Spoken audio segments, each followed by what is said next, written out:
Good morning, good morning, good morning.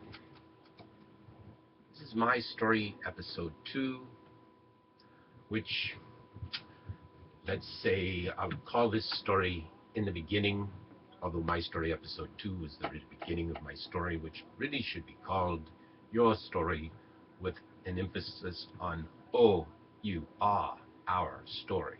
So, what is the story? In the beginning, there was, well, in the beginning of my story, we'd already talked about it, 2005. But that was the beginning of a bigger story in my mind, because I believed back then, I became of the belief that from the beginning of time, we were designed. Well, what is the beginning of time? I believe the beginning of time was the beginning of intelligent man, not necessarily a Neanderthal, but when man started communicating with fellow man and creating a common intelligence together, which probably died towards invention of languages. And so that's in the few thousand years periods, not the millions. So if you wanted to argue intelligent design and argue evolution, well, the important time frame is when we became intelligent, and that we weren't designed to be intelligent. And that is the point of my story. I believe that the story that we were left with is biblical, and not just one Bible, all the Bibles, but that it tied to the beginning of this beginning. Well, you could call it Adam and Eve or whatever, but the point is this. It tied us to the time of 2000. It tied us to the dawn of the information age. It tied us to a time where our world would change and our connections would change and our Babel towers would fall down.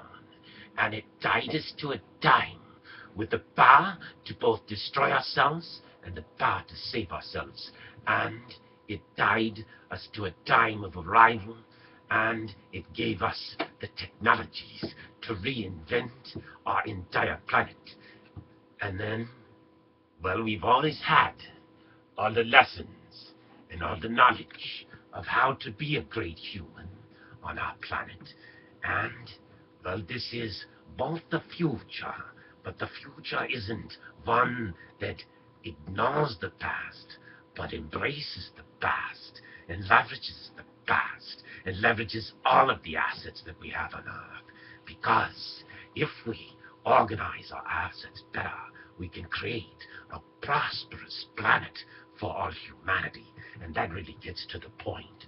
So, after in the beginning was with Citizen Kane killed Citizen Abel, and that ties to common times. We're always killing our heroes. We always kill our heroes. Why? I don't know. Because they're not our heroes? Because they do wrong? And then why would we put our heroes' crimes on our TVs and bring down the values of our brand? For we have no ownership in their brand. We like bringing their brand down and watching it fall. I don't know why. We make money in our TV shows, that's why. But we lose money in other brands, who cares? But that's not really the point. Because when Citizen Kane killed Citizen Abel in modern times is when the Gates killed the Jobs. That's right. Bill Gates killed the Jobs when they killed the computer. Well, and even the Apple is not the computer of the future, but it's the best thing you have. Now, as weird as it gets in my reality since 2005, Steve Jobs has been architecting a new world order for you and has been leading with other leaders the buyout of the planet. And in my reality, Steve Jobs is really alive. Now, let's not get off on the tangents, but this gets off on the tangents of a bigger reality. Because once you have a plan with insider information of unworldly proportions, and you publish that plan, and tell the DOJ and the antitrust that you're going to buy it off the world privately, and that you're publicly announcing it, but nobody has to take you seriously. But because you announced it, hey, you could do it. And so, but you're not really doing it yourself, you're doing it with a board of angels, with a million angels all over the world buying each other out together, merging their interest into this new world order. So, anyway, because why would they do that? Well, because they realize that we can create a better power structure together, a power structure of a power enterprise, an enlightened capitalist enterprise that goes beyond what any enterprise has gone before.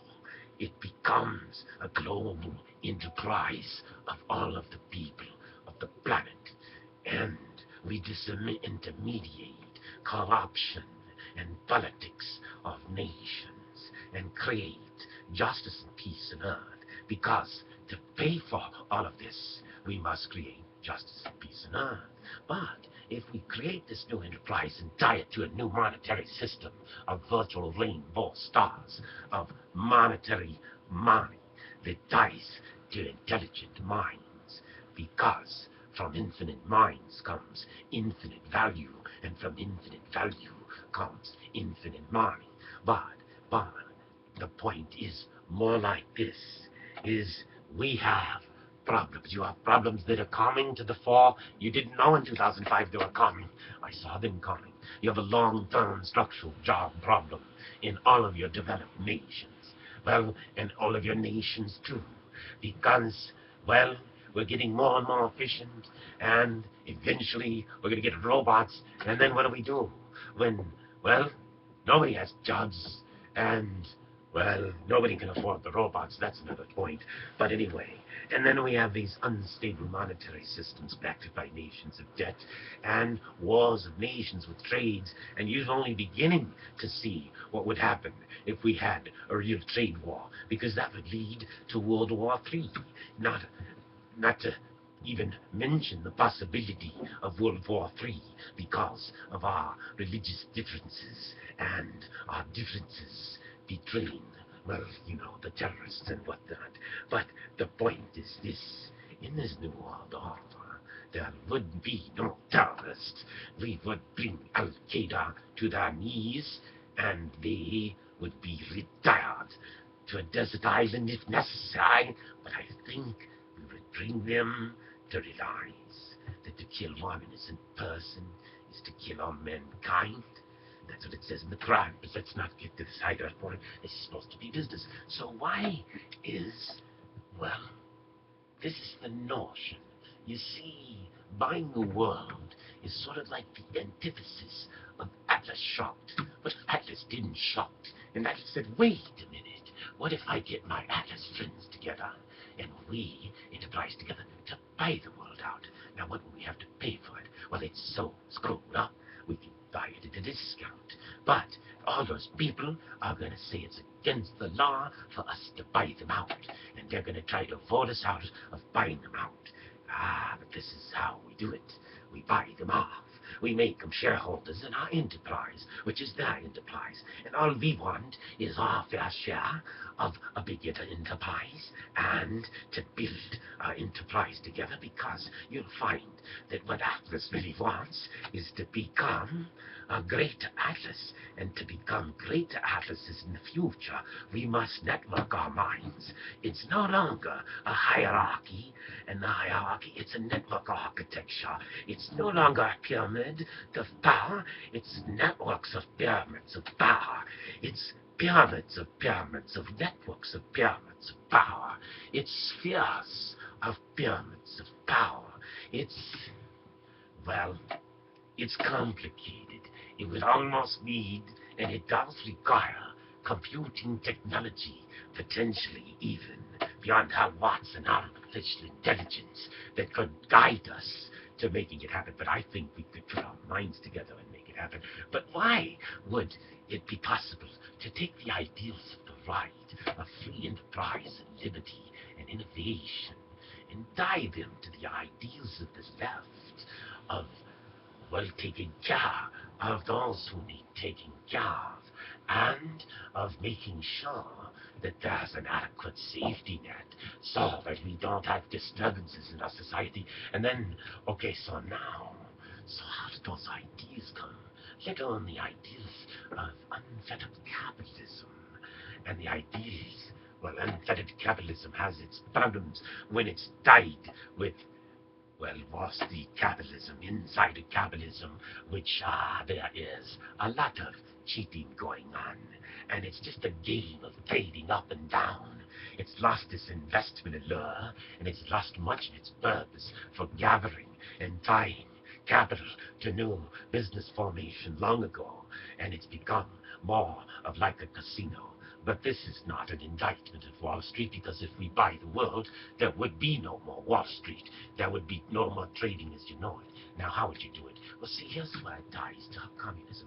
Let's say I was tying over to communism in Russia, China, turning a communist nation into a future capitalist nation.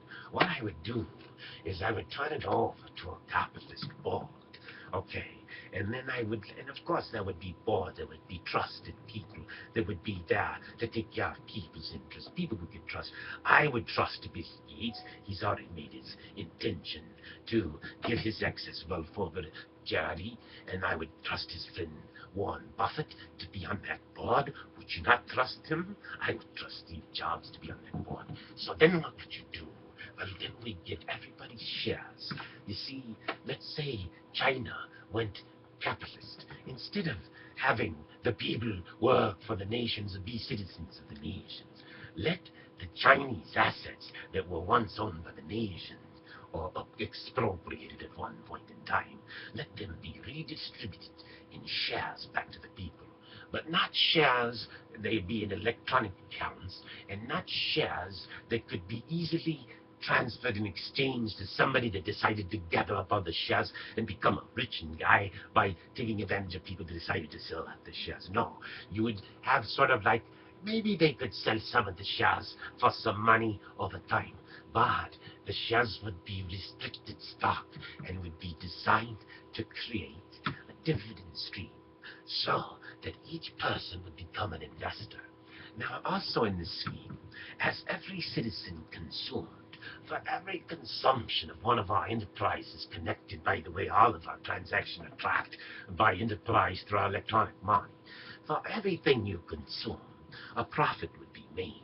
When our enterprise of the futures makes a profit, our consumer gets into his account a third of those profits into his retirement account. You see, we create, and maybe we change the numbers, I don't know. The idea is we create a flow, a pyramid, because the key to the wealth pyramid is trickle-up economics. Because if we can make the money trickle out, and by the way, with our own bank, ask Alan Greenspan, my chairman of the business bills, how one world bank could print money and charge it to children 100 or 500 to 1,000 years from now. Well, because if you have no future 500 years from now, it's easy to charge them off for a future they don't have. But that's just another point of the story. Anyway, the point is this. Once you have trickle-up economics, the middle class get richer, and then the rich get richer. And then what we need at the top is a notion of the rich. When they get to a maximized amount, that might be in our current consciousness as billion, but might be in the short order a trillion, because I imagine that our billionaires might be treated like trillionaires, because when we have a world with all of us working together in common cause in this enterprise, with a common structure of accepted direct democracy, and by the way, it wouldn't just be a democracy. On one side, you'd have a vote, and I had a notion, and it might have a better notion, but it has a sort of a ratio of 7 political heads, and the only one I named in the beginning got me a quarter of the earth, Hu Jintao, China, and then 10 business bills, giving business a little more power. But the idea was, on the business side, you would vote your shares. So if you owned a bigger share, you would have more power in the voting of the business guys. But on the political side, everybody would have one person, one vote. So it balances the need of the world. Now, over time, the needs aren't necessarily that different, but you do want those who know the right things to do with money, controlling the money, because they're controlling all of our money if we're invested in one common enterprise of ours. And, well, that's the general notion. And from here on out, well, then why would Steve Jobs be alive? Why would people that you think are dead be alive? Why would we conduct wars when they're not really here? That's part of the story. I'll tell you later.